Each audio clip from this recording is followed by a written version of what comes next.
Friends,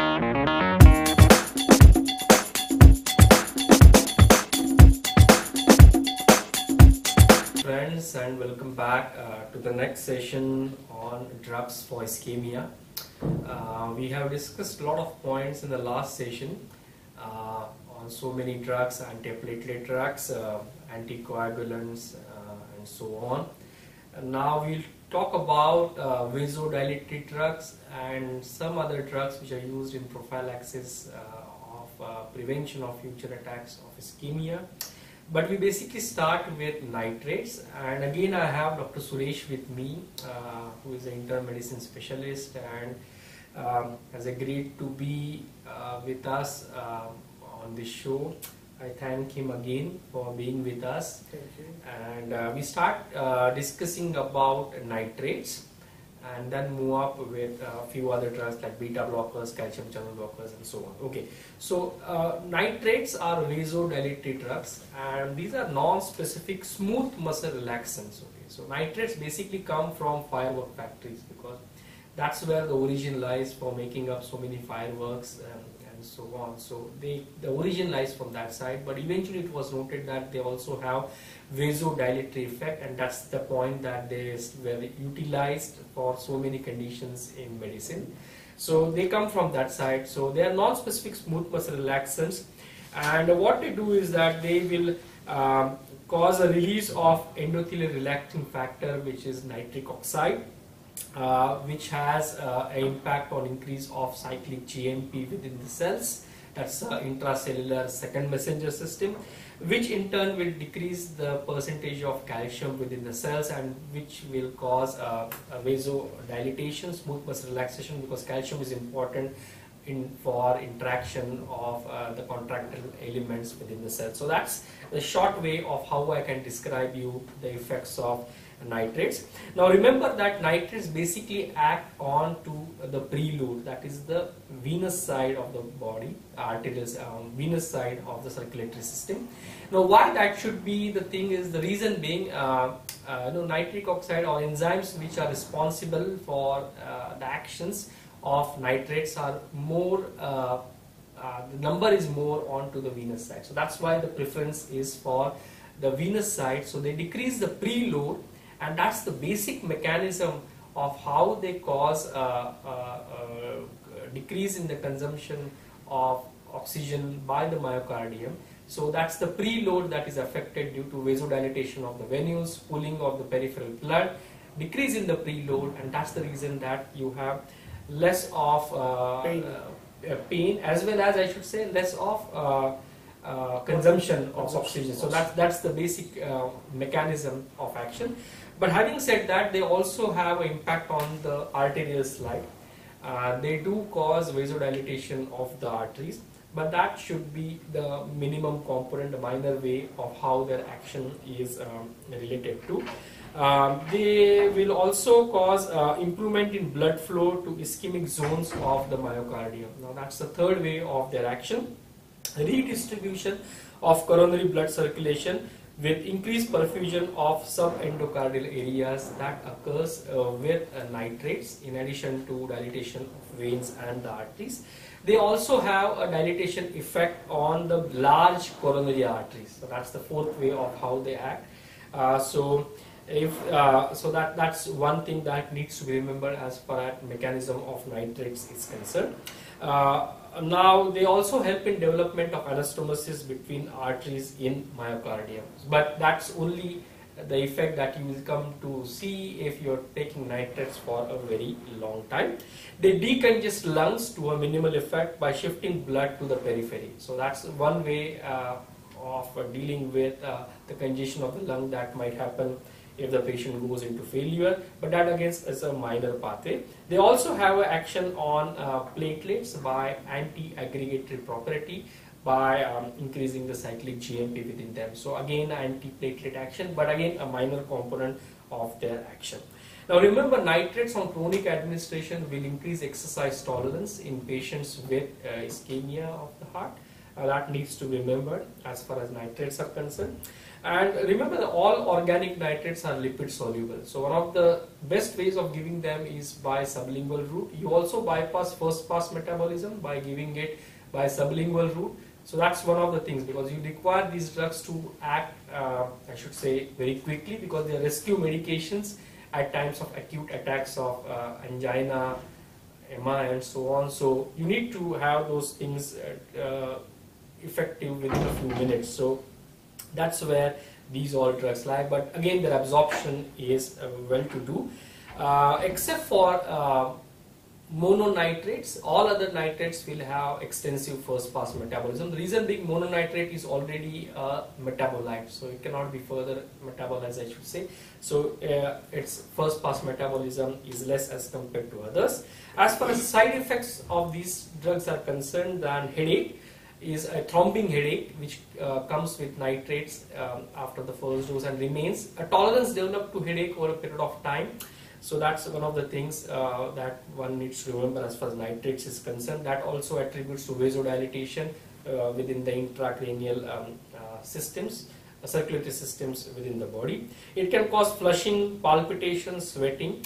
Again, you can minimize this by telling the patient to lie down, because they are reflex things, vasodilatation, peripheral pulling giving rise to reflex tachycardias. In fact, it can worsen angina. So basically, in the first few doses, it's better for the patients to lie down and take these doses. Rash might be a problem with long-term nitrates like pentyrethyl tetranitrates, but that's not a thing with short-acting nitrates like glycerin trinitrate. Mythglobinemia can occur, but that's again a rare thing with the possible therapeutic doses of nitrates. Now one should remember that tolerance develops to the effects of nitrates, and it's better to have at least 8-hour drug-free period when the patient is on nitrates for a very long time, so that nitrates become effective in their action. So that's important. There are various reasons why tolerance should develop to nitrates. That's basically due to depletion of sulfonyl group and some other things. But anyway, not to go into those details. But as far as clinical pharmacology is concerned, basically try to maintain a drug-free period every day, so that you can get out of the tolerance of nitrates. Dependence may be a minimal factor, basically not to stop nitrates suddenly for patients. There are few drug interactions with nitrates, but the basic important would be don't give nitrates with any other vasodilatory drugs. Don't give nitrates with sildenafil citrate. That's one more thing that you need to know. At least 24 hours should have gone before you give nitrate dose after administration of sildenafil. So ask this history specifically if you want to give nitrates in otherwise stable individual. So that history is important, because that can give us to hypotension and collapse for the patient. There are various preparations of nitrates which are available. We have sublingual preparations, that is, you keep the tablet below the tongue for some time and it gets absorbed. Less first pass metabolism, quick action within 1 or 2 minutes, and basically that's the way it is used. Glycerin trinitrate is the one which is used by sublingual route. Again, remember, glycerin trinitrate is actually a volatile liquid. So you compress it into a tablet and you need to keep the container tightly blocked. Container should be tightly. It should avoid sunlight also. Yeah, avoid sunlight and tightly blocked, because otherwise the drug will evaporate over a period of time. The bottle should be black color. Black color. Yeah. So that is with glycerin trinitrate. We have glycerin trinitrate buccal sprays also. They are quite effective and are faster in action as compared to the sublingual tablet. Now remember, sublingual tablet needs to be thrown out once you need not swallow it. So after the attack has been subsided, better to throw it out. Some people want to swallow it. That's their way, but better is that you just spit it out if you want. Intravenous preparations of nitrates, glycerin trinitrate, are available to limit the infarct size, especially used in emergencies. That we'll be talking more when we talk of prescriptions. The dose range will be 5 to 20 micrograms per minute IV, but then more about that will be coming in the sessions to come. The transdermal patches of nitrates are also available. Now that's basically for 24 hours, but remember that don't keep the transdermal patch on for a very long time. You should give a drug-free interval every day. So try to take out the patch after 14-15 hours so that you basically maintain a drug-free interval so that tolerance doesn't develop to nitrates. High oral doses, as you know, nitrates are the one which will be metabolized. So high oral doses may be tolerated in a dose of 10 to 15 milligrams. So even those preparations of nitrates are available. Tetraethyl petronitrate would be something which is long acting, but we also have dinitrate preparations of these drugs, which will have sustained release preparation tablets, which will be acting for more than 6 to 8 hours. And then we have the metabolite of dinitrate, that is the mononitrate, which is less, I should say, metabolized. First pass metabolism is less with this drug. We have sustained release preparations even of this agent, and they act usually for 6 to 8 hours and so on. Do not give glycerin trinitrate if the patient has already taken vasodilator, he is already having hypotension. You need to look at relative risk and then use if you want to use this drug. So that was a very quick look on nitrates. Dr. Suresh, you want to add something on nitrates? Nitrates, especially when it comes to the treatment for unstable angina or myocardial infarction. Yes. It is usually indicated like the patient will may not know that he is actually going into unstable angina or MI. Yeah. But initially, what he will be required or he will be advised is to take this sublingual glycerol trinitrate (GTN) tablets. Yeah. 3 tablets to the maximum. Maximum you can take at an interval of 2 to 3 minutes. Yeah. So even if you take beyond that, there is no further action. I mean, it is so that's the maximum action. Yeah. So 3 tablets. 3 tablets at a period of interval of 2 to 3 minutes. So that's what I want to say, because some people, when you educate the patient, they may use this. Yeah, in fact, said glycerin or these kind of nitrate tablets needs to be with the patient all the time. All the time. Yeah. So that is what you need to be specific on patient education. They need to carry it. They may not carry money, that's okay sometimes, but they need to carry these tablets because they get an attack, they get pain, they need to sit down and take these tablets. Yeah. And if not, then they need to call up the doctor or the emergency number in case there is some kind of emergency. Yeah. So that is So that was a quick look on nitrates. Again, the next group of drugs is beta blockers, and I leave it to Dr. Suresh to extensively talk about beta blockers. To Dr. Suresh. Thanks. Beta blockers, they are a very important class of drugs, especially where we talk about ischemic heart disease. Yeah. This is the best drug which is going to improve the prognosis, and it will prevent the mortality to a larger extent as far as ischemic heart disease is concerned. When we talk about beta blockers, we need to know what are the names of. There are some few beta blockers which are under this class. The names of which it can be atenolol, then bisoprolol, metoprolol, then carvedilol, then nebivolol, propranolol.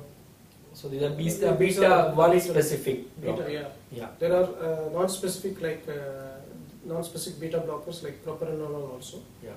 So there are specific, cardio-specific and non-specific also. Cardio-specific or atenolol, bisoprolol, metoprolol, those group of drugs. Yeah. So the when you talk about mechanism of action, all these beta blockers, they have action by competitively inhibiting it forms like a competitive antagonist of the catecholamines, especially in the beta adrenoreceptors. Yeah. Beta receptors are there in heart, the bronchial smooth muscle, and in many areas. So even in the peripheral blood vessels. So the beta receptors. In these beta receptors, these beta blockers, they act as a competitive antagonist against the catecholamines. They antagonize the catecholamine action over these receptors, and they especially when you talk about this angina, they block the cardiac beta 1 adrenoceptors, beta 1 receptors in the cardiac muscle, and thereby they reduce the generation of cyclic AMP.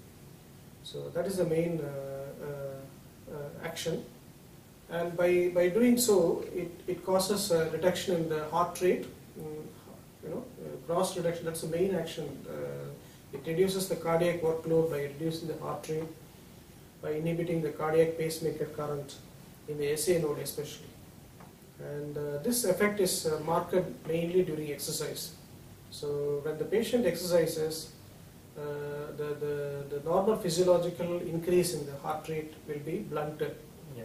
So that actually it helps to the patient in reducing the workload, and thereby it relieves the symptoms of angina.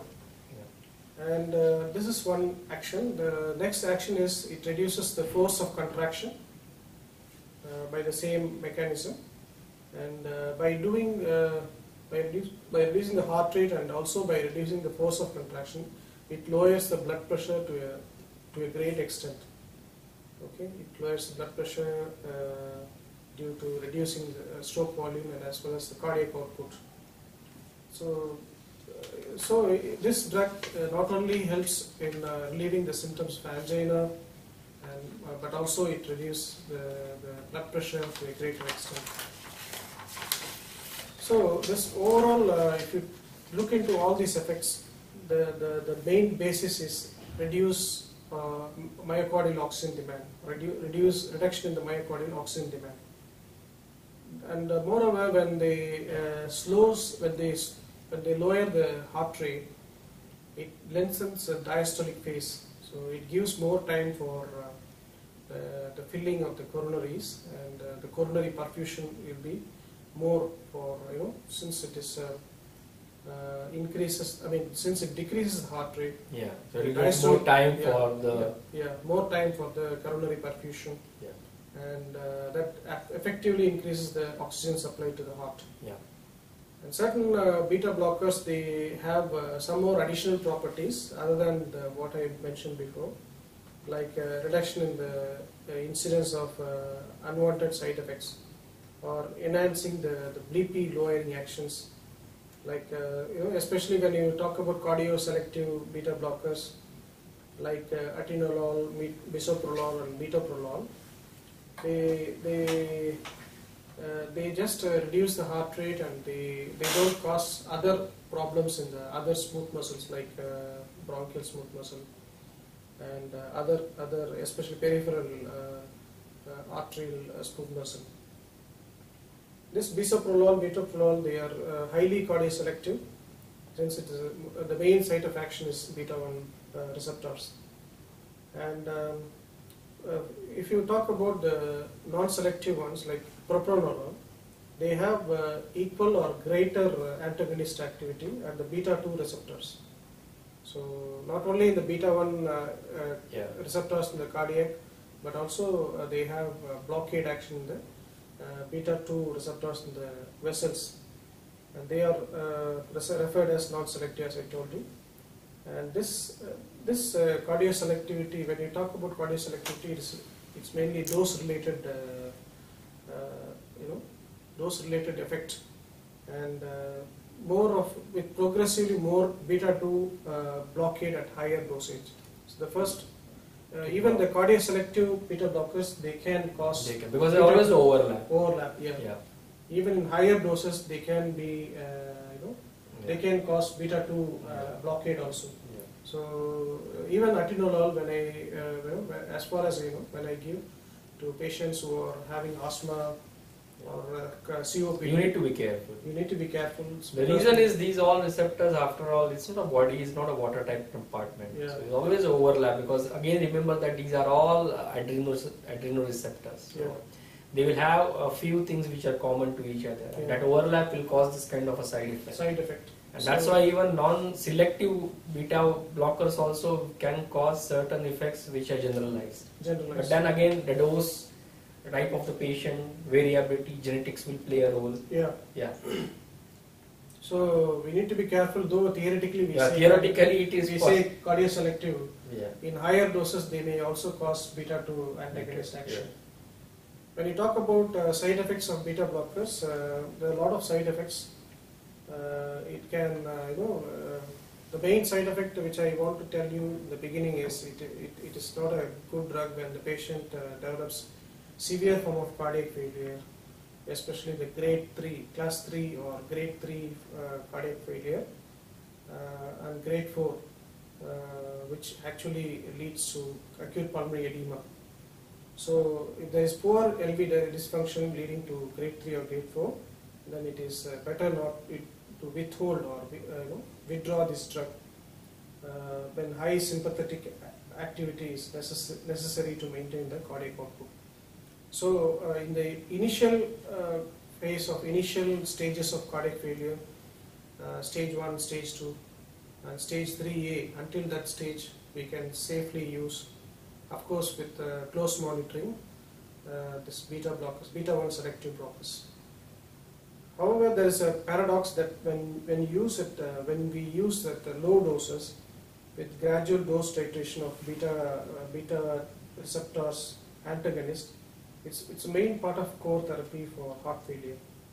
And moreover, when you reduce the cardiac output by these drugs, it can impair blood supply to the peripheral tissues. That's another problem when the patient is also having critical leg ischemia. Yeah. So moreover, this beta 2 antagonist activity, which will further worsen the the peripheral vascular disease, which can further worsen the leg ischemia. Yeah. So in that case, we should be very careful. Titrate the dose according to that. In fact, start with the lowest dose possible and then go up, escalate as per what the patient's demand is. And we have to reach the optimum level so that the patient's overall condition allows for it. Yes. So that's the main thing, and it also be used with caution. Better to avoid in patients who have AV conduction disturbances, especially AV blocks. Yeah. So any patient with first degree AV block or second degree AV block or complete heart block, better to be cautious in not using that drug. And but there is another group of drug with beta blockers, partial agonist activity, which can produce less bradycardia or it can produce less reduction in the cardiac output. When you talk about beta 2 receptor blockade, the main problem by causing beta 2 blockade is bronchospasm. So that is a main. That's a majority of people. They complain of wheezing, sudden onset of bronchospasm and wheezing, and they may also cough when we start using this beta blockade. So not only asthmatic, but for COPD people also will have this. COPD patients will also have this. So they experience this complication or side effect even with cardioselective drugs when they exceed the dosage limit. The next problem with beta 2 antagonism is hypoglycemia, which can be prolonged by non-selective beta blockers.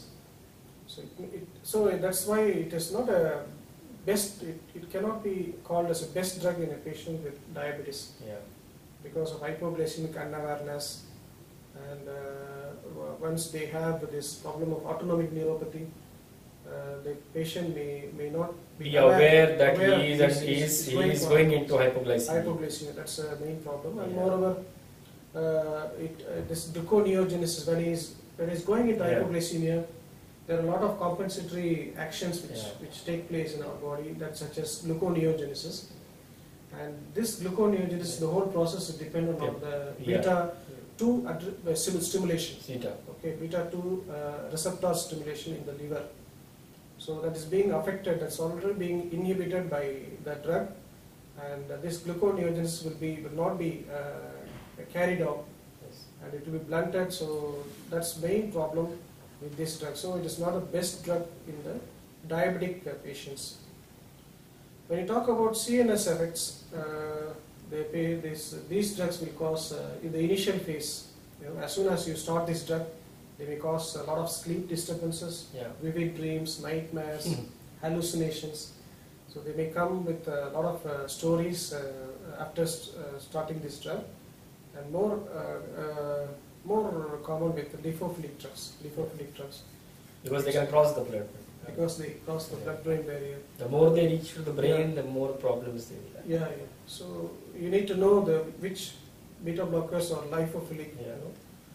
And not only that, they may also cause sometimes fatigue, psychomotor effects like lack of concentration, sexual dysfunction, impotence. So it's better not to use this drug in higher doses in those who are not married or young individuals. Young individuals, better not to give this drug as a first choice.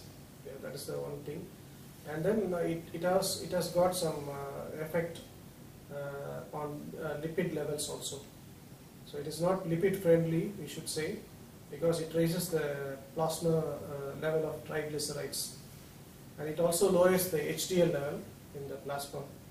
So, and that's why it is also called a mild atherogenic drug. So HDL is very, very important component good well as good cholesterol, but it lowers that, and it also increases the triglyceride. And these effects are more seen with the non-selective beta blockers. So not with the atenolol or bisoprolol or metoprolol. And one main thing about beta blockers is when you give the patient with this drug for a longer period, better not to withdraw suddenly, because of upregulation of beta receptors during the long-term treatment. It makes the heart to become more sensitive to the catecholamines. So when you withdraw the drug, the patient will never tolerate that. He may have a lot of problems like palpitations, because it has already the heart, the receptors already blocked by the for a long time. For a longer time. Suddenly you take off the drug means you are exposing the receptors to your normal levels of catecholamines, and it shoots up. It shoots up palpitation, tachycardia, and sweating. All those problems will be there. In fact, it precipitate angina. MI even in the worst scenarios. Angina and MI, because of the increased cardiac workload. So you should be careful when you use this drug for a longer time. And if at all you want to withdraw, it should be withdrawn taper the dose slowly, and to avoid these effects. There are a lot of drug interactions also. Especially when you give beta blocker, you should be careful to give calcium channel blocker like verapamil. Because both cardioselective calcium channel blocker. Cardioselective calcium channel like verapamil, because they have an additive effects along with beta blocker in blocking the AV node. They can actually cause blocks, bradycardia. It can cause totally. It can block it, and it may land up with complete heart block. So that's one of the major thing. Need not, because these two group of drugs are the one which are commonly used in ischemia. So don't try to mix it up. So you should be carefully watching this, your prescription. When you give beta blocker, better not to give an additive drug. I mean, a calcium channel blocker which has got an additive action. And that too basically onto the heart. So basically, I should say no to verapamil and diltiazem, because they are more of cardioselective. The vasoselective one you can think of, but otherwise be careful on these issues, because that becomes a major error. I think that was a extensive way in which how beta blockers can be described in therapeutics as far as ischemia is concerned. A lot of things have been done on interaction, side effect profile, and try to explain. Dr. Suresh, it's very nice of you. The next class of drug, again very important, and which becomes alternative to beta blockers in ischemia treatment, chronic management, are the calcium channel blockers. Again, leave it to Dr. Suresh to talk on calcium channel blockers and give us some knowledge on that. Dr. Suresh. Calcium channel blockers, they are another important group of drugs which are used in the treatment of angina and ischemic heart disease. There is a group which has got good profile, good effect. It's like dihydropyridines, long-acting ones. Like amlodipine, then felodipine, then these group of drugs can be used still. I mean, still nowadays we are still using them because of increased advantages.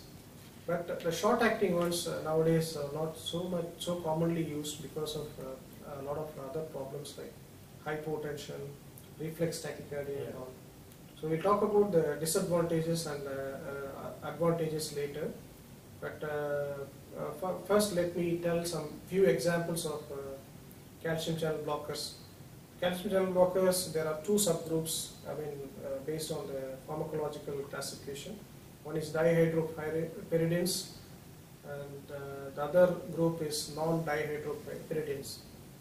Okay, the few examples of dihydropyridines are amlodipine, then nifedipine, felodipine, nitrodipine, nicardipine. So many. Yeah, so many. Nimodipine. So lercanidipine. Yeah. So benidipine. There are a lot of drugs like that in dihydropyridine. Under the non-dihydropyridine group, there are two subclasses. One is benzothiazepines and phenylalkylamines. Under the benzothiazepines, we have diltiazem, and verapamil is falling under the phenylalkylamines. When you talk about mechanism of action, they act commonly to reduce calcium influx to voltage gated L-type calcium channels in the smooth muscle and cardiac muscle. So when they reduce the calcium influx, the resultant action is smooth muscle dilatation. So not only smooth muscle dilatation, it actually relaxes, so it causes dilatation, and it also causes negative chronotrophic and inotropic effect and dromotrophic action on the heart. And they also produce number of effects that are important as far as angina is concerned. One is due to that arteriolar dilatation, smooth muscle dilatation, it relieves the spasm. Yeah. So the smooth muscle spasm, coronary spasm is much relieved by giving calcium channel blockers. Especially the amlodipine and nifedipine, they show the greatest vascular selectivity. Yeah. This arterial dilatation, it reduces basically the peripheral vascular resistance, and it can lower the blood pressure to a greater extent. So peripheral vascular resistance, when it is lowered, then the afterload is lowered as a result of it. Yeah. And it also reduces the spasm. Yeah. Coronary vascular spasm. Yes. And these two effects, they reduce the workload of left ventricle. Okay. And thereby it reduces myocardial oxygen demand. And the one major good thing about this is it's rapid in action. Amlodipine, nifedipine, they have a rapid onset of action and produces a severe vasodilatation and reduction in the blood pressure. And one little bit a problem to the patient when you start this drug is due to the rapid action and due to rapid vasodilatation, that it activates the sympathetic nervous system. Yeah. And it causes reflex tachycardia. So we need to caution the patients that once they start taking this drug, they may feel tachycardia, which is actually due to reflex activity. Yeah, reflex activity. And these amlodipine and other group of amlodipine and modified release formulations, they are more slowly absorbed. So sometimes it is used, mostly it is used as once daily preparation, and it gradually reduces the blood pressure with little reflex tachycardia. But nifedipine has got more reflex tachycardia when compared to amlodipine. So amlodipine is a better drug in this group. Yeah. To avoid this, I mean, as far as when you give for the patient with angina. And negative chronotrophic effect is produced by the non-dihydropyridine group of calcium channel blockers such as verapamil and diltiazem. Yeah. They cause bradycardia instead of reflex tachycardia as seen in the Yeah, because they are more cardioselective. They are more cardioselective. Yeah, less vasoselective Yeah. ones. Because their action is mainly in the SA node. Yeah. And it reduces the firing of the rate of firing of the electrical impulses from the SA node, and it also slows down the conduction of the atrio AV node also. So that electrical impulse through the AV node is being reduced to a greater extent. That's why when you give this drug, it causes a phase of bradycardia and transient AV block. So they also slow down the rate of rise in heart rate during exercise, just like beta blocker. Yes. It has got the same effect of reducing the heart rate when the patient exercises. And this drug can also reduce the cardiac contractility, especially the verapamil, and it has got negative inotropic effect. So amlodipine, in this regard, it doesn't impair the myocardial contractility, but verapamil does. Yes. Whereas basically it's more cardioselective, whereas the other ones are more vasoselective. More vasoselective. So it's more towards attention towards the periphery.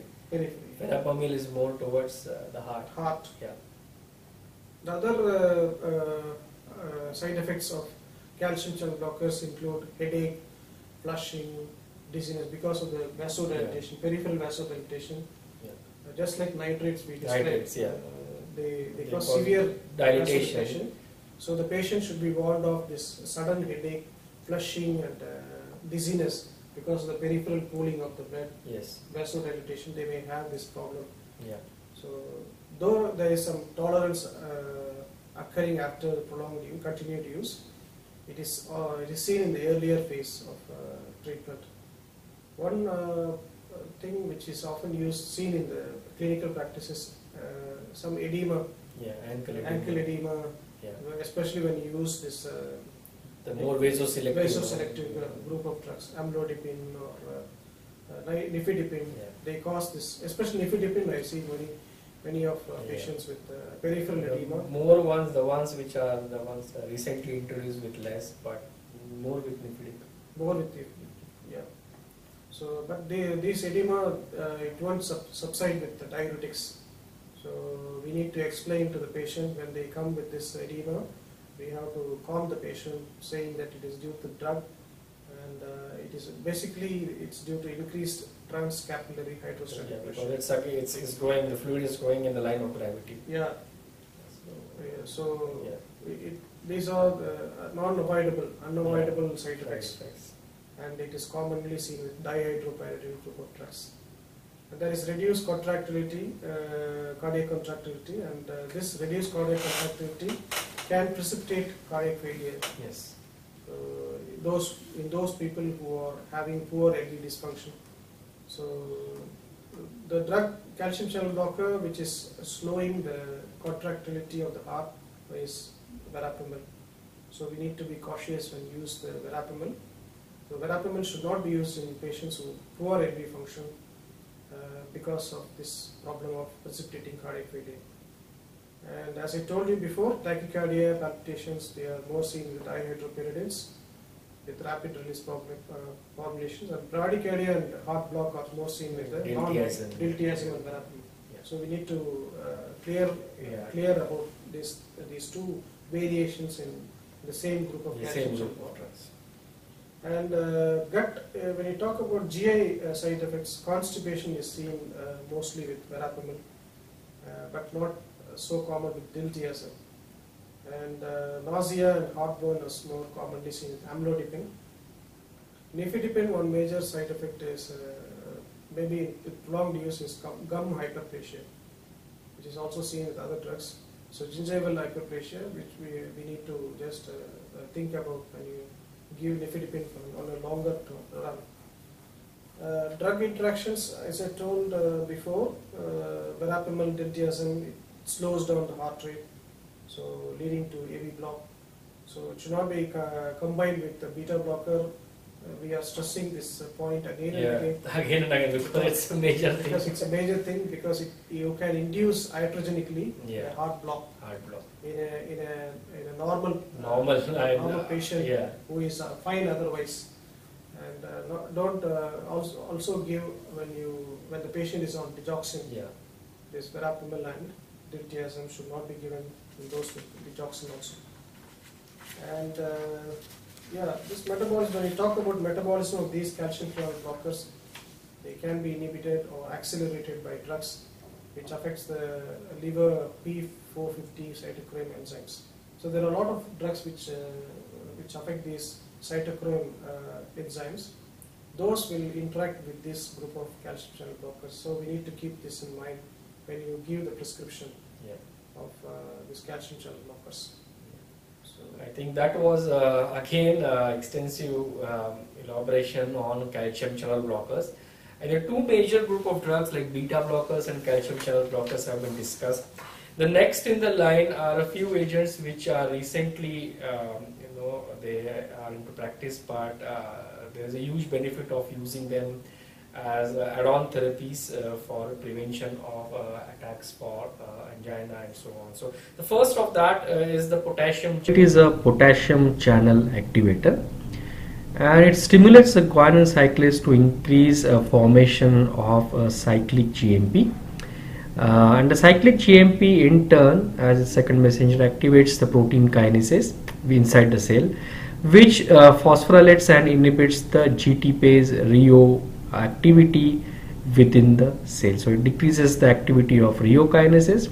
So reducing the RIO kinase activity permits an increase in the myosin kinase activity, which decreases the calcium sensitivity of the smooth muscles. So as you must be knowing that calcium is important for contractions. So you decrease the sensitivity of the cells to calcium, that means it can cause relaxation. Protein kinases also activates the sarcolemma calcium pump to remove activated calcium. So it's trying to take out the calcium from the cells so that there will be decreased contractions of the muscle and relaxation of the smooth muscles will take place. Protein kinase also activates potassium channels, because as the name says, they are potassium channels activators. So they activate the potassium channels to promote efflux of calcium, and the ensuing hyperpolarization that occurs, it also inhibits the voltage gated calcium channels. So you can note that whatever way it acts on the enzymes within the cells, or it acts via the channels, it reduces the sensitization of the cells to the presence of calcium in the cells, and physically also removes the calcium from the cells. Overall, these effects lead to smooth muscle and coronary vasodilatation. That is what you need to know as a part of nicorandil action. You should be also knowing that nicorandil is a vasodilator. So I just said it's a vasodilator, and it takes out calcium, so decreases the presence of calcium, decreases sensitivity of the cells to calcium. So in a way, this can be attributed to the nitrates property. But nitrates also, we have seen that they act to cyclic GMP and they are vasodilators and so on. So nicorandil in some cases have seen to be effective when nitroglycerin is not effective in patients. Okay, so that is one thing that needs to be understood as far as potassium activators, channel activators are concerned.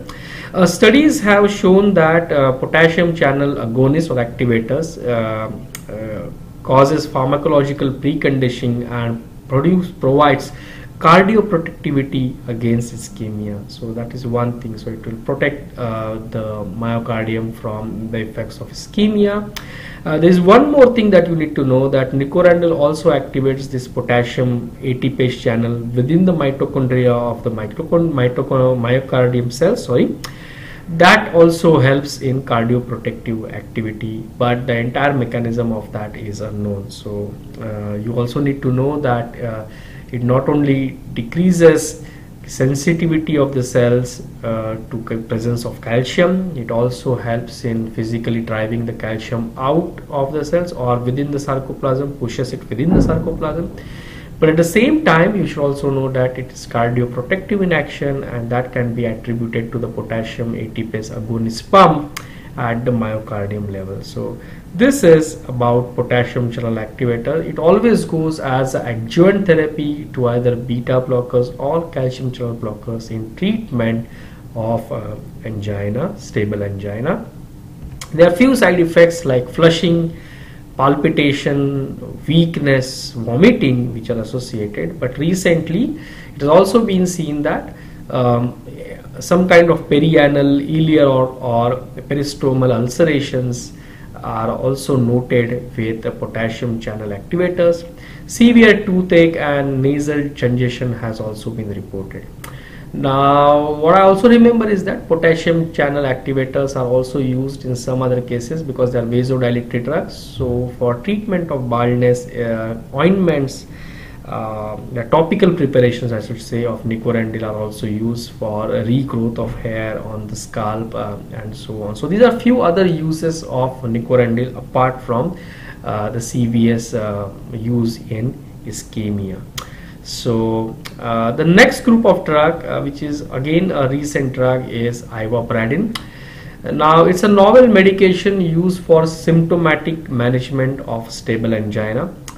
So patients with normal sinus rhythm who cannot take beta blockers, it is indicated in either alone or in combinations. In patients who are inadequately treated with beta blockers and whose heart rate exceeds 60 beats per minute, you can use this drug as ivabradine. Ivabradine acts and on the funny channels, that is the IF channels. They are also called as funny because they have some unusual properties that were not known when these channels were discovered, and these channels are mostly present or highly expressed on the SA node of the cells of the heart. These IF channels or funny channels are mixed sodium potassium inward currents, so which are activated on hyperpolarization and are modulated by the autonomic nervous system. So ivabradine is an agent which modulates this funny channels or IF channels. So it should be known that these channels are the ones which primarily regulate the SA node. So if we are modulating this channel, we are actually modulating the heart rate of the individual. Ivabradine selectively inhibits this channel in a dose dependent manner. Okay, so this funny channel, which is an inward sodium potassium channel, is inhibited by ivabradine, which is located on the SA node and can be given in persons who are intolerant to beta blockers or in combinations with beta blockers for persons who have stable angina with a heart rate which exceeds 60-65 beats per minute. You want to control that. For a better tolerance, you need to give ivabradine along with some other drugs. Blocking this channel reduces cardiac pacemaker activity, which slows heart rate and allowing more time for the blood to flow into the myocardium. So that's the logical sequence that follows ivabradine therapy that occurs at physiological level by giving therapeutic doses of ivabradine. There are a few side effects related to ivabradine. The first and foremost is luminous phenomena. So people tend to see bright lights after taking ivabradine, and this can occur a long time even after taking ivabradine. So that's basically due to the modulation of these channels somewhere else on the body also, especially in the eyes. It can cause bradycardia, it can cause AV blocks, it can cause a few extrasystoles, and dizziness can occur with ivabradine. Ivabradine is contraindicated in sick sinus syndrome, and it shouldn't be given with any kind of inhibitors of CYP3A4 because the levels of ivabradine can rise up and can cause problems to a patient, especially with the heart rate and so on. So that is one thing that you need to remember as far as drug interactions of ivabradine are concerned. So again, add-on therapy to the standard line of agents of nitrates, beta blockers and calcium channel blockers in management of angina. The next group of drug is, the very recent ones, is ranolazine. This is a drug which is again a late sodium current inhibitor. It's an anti-anginal drug, and it also has actions on the metabolism of the cardiac muscles. Cardiac muscles use fatty acid as a primary source of energy, so they block partially this fatty acid oxidation and they shift the ATP production to more efficient carbohydrate metabolism. So that is one thing that helps the myocardium to survive more after an attack of myocardial infarction or angina. So the survival rate of a patient increases in addition to blocking of the sodium currents. So in general, these are anti-anginal drug that improves ventricular diastolic tension, and it improves oxygen consumption in patients. They are basically beneficial in conjunction with or as a substitute for beta blockers to relieve symptoms. But I should say the basic use is in conjunction with beta blockers for relief of symptoms. Ranolazine prolongs QTc in a dose-dependent manner and is contraindicated in combination use with potent inhibitors of CYP3A4 pathway. Again, the reason being inhibitors can raise the levels of ranolazine, and the problems on the heart can increase. So you don't want it to happen. You don't want toxicities of ranolazine to come about. So don't try to give it with any kind of inhibitor. So again, add-on therapy to the treatment of angina. Importance of ACE inhibitors and lipid lowering agents before we end this session. So I leave it up to Dr. Suresh to talk of these drugs and state their importance as far as pharmacotherapy of ischemia is concerned. Yeah, when ACE inhibitors and ARBs, when we talk about that class of drugs, they are of greatest benefit when you give, and there is when you give to the patients who has clinical evidence or radiological evidence of heart failure after the myocardial infarction. So, because when we give these ACE inhibitors, we can expect a reduction in mortality of about 25% in the subsequent year. Those who have landed in heart failure after MI. Yeah. So MI with heart failure, you have to start them on ACE inhibitors or ARBs. Yeah. And even if they don't have clinical evidence of heart failure, at least if they have significant LV dysfunction, for example, if they have ejection fraction of around 40% or less, it is better to start them on ACE inhibitors in the beginning itself, so that they will get a survival advantage of around 20% in mortality reduction over 3 to 5 years. Yes. And not only that, this ACE inhibitors will cause a significant reduction in the non-fatal reinfarction. So in the subsequent years, the patient will have significant reduction in this reinfarction. So, but we don't know the real mechanism of action about it. And the effect of these ACE inhibitors, they are greatest with higher doses when you use with these group of patients. And ARBs have similar efficacy as compared to ACE inhibitors following MI. Yeah. And this group ARBs should be considered when the ACE inhibitors are poorly tolerated. The use of beta blockers and ACE inhibitors for the management of hypertension in patients is both for the reduction of anginal symptoms and also for the reduction of cardiovascular events in the high-risk patients. So when you consider this beta blockers and ACE inhibitors, it is going to cause a additive or even dual effect, we can say. In the long run, they may have a reduced cardiovascular events like cardiac failure or LV dysfunction, not only reducing the anginal symptoms but also these complications. And patients with diabetes, chronic kidney disease or heart failure, they definitely warrant therapy with ACE inhibitors regardless of blood pressure. Yeah. So whatever blood pressure reading is there, it is better to start them with even low dose of ACE inhibitors, so that they get benefit from developing these problems or controlling this diabetic status or chronic kidney disease, or even the reduction of the proteinuria. All these problems will be taken care by ACE inhibitors. Angiotensin receptor blockers, they can be substituted, as I said earlier, who are intolerant of ACE inhibitors. So these are the few points which we want to highlight, because many points we have discussed already in the tutorial on hypertension. Yeah. Yes. And the other major group of drugs is of course lipid lowering agents. Whenever we talk about pharmacotherapy, ischemia, better to talk about that. Better to talk about the lipid lowering agents, which also carry a very significant role. The lipid lowering agents, we know that statins are the main class of drugs, especially they fall under the group of HMG-CoA reductase inhibitors.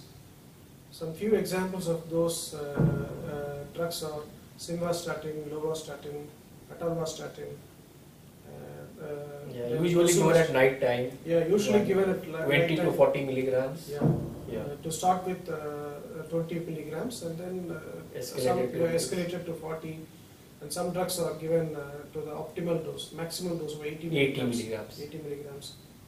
There are some other group of drugs also, like fibrates, fenofibrate, gemfibrozil. Those are also being used, especially to reduce the triglycerides. And the other class will be nicotinic acid derivatives. And cholestyramine. That is chelating agent. But again, their use is limited as far as hyperlipidemia is concerned and ischemia. But two classes like HMG coenzyme A reductase and fibrates are the ones which are basically used. Sometimes they combine these two classes of drugs in those who are having obesity as well as hypertriglyceridemia and also having a high risk of heart disease.